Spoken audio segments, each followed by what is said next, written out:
Acting General Manager Attorney Pangapalan.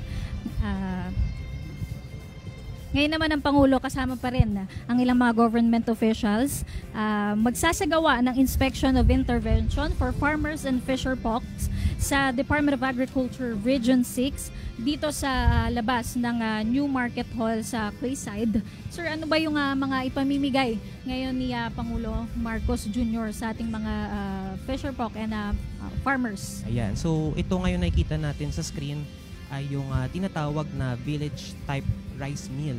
So itong village type rice meal ay ginagamit para gilingin yung ating mga palay para maging bigas.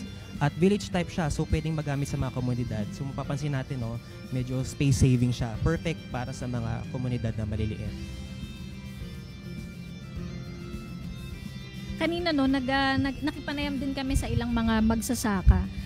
Malaking tulong daw itong mga equipment na binibigay ng Department of Agriculture at ng PhilMec at ng BIFAR sa kanila dahil mas napapadali.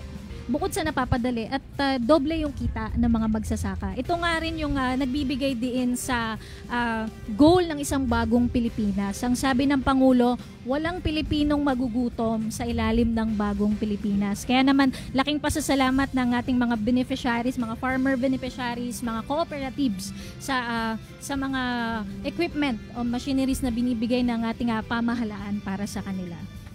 Ayan. Ito ay patunay na talagang may ginagawa ang ating pamahalaan para suportahan ang ating mga farmers at fisher folk kahit nasaan man sila. Ito ngayon yung parang color blue ay yung tinatawag na cornmeal.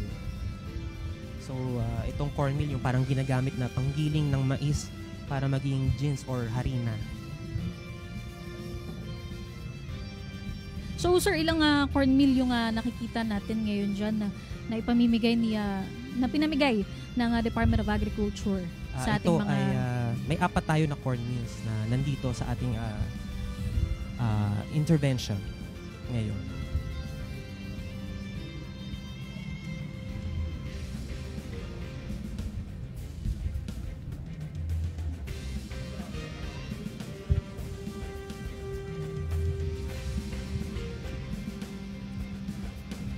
Ayan o, kasalukuyang nakikipag-ugnayan si President Marcos Jr. sa isa sa mga cooperatives, sa isa sa mga miyembro ng cooperatives na tumanggap ng cornmeal ngayon dito sa makasaysayang event dito sa Iloilo City.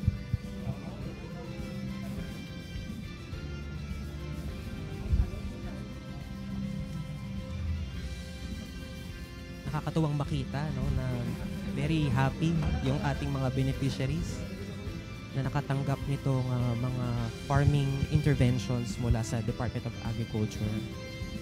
At kanina nga, no, sir, nakatanggap din ng ilan ng sa ating mga farmer beneficiaries ng indemnity checks.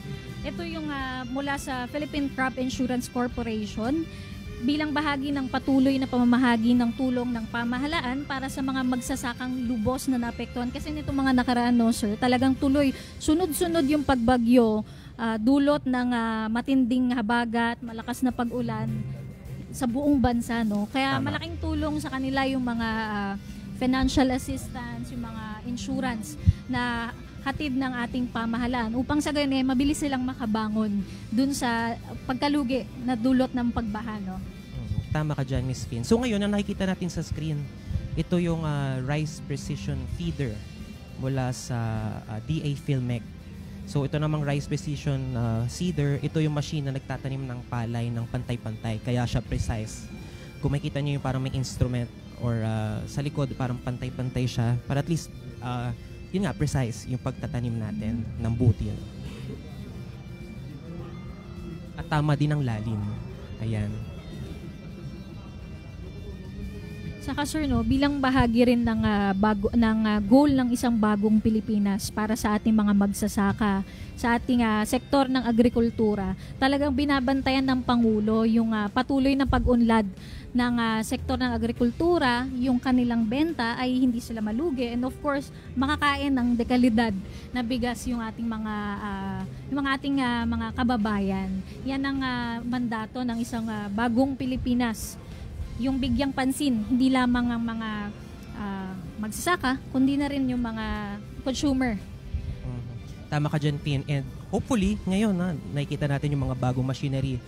Sana tumaas ang ating produksyon at supply ng mga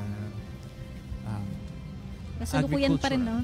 Si President Marcos Jr. na ini-inspeksyon yung mga farmer interventions na nandyan ngayon na hatid ng PhilMec, Department of Agriculture, at ng BIFAR.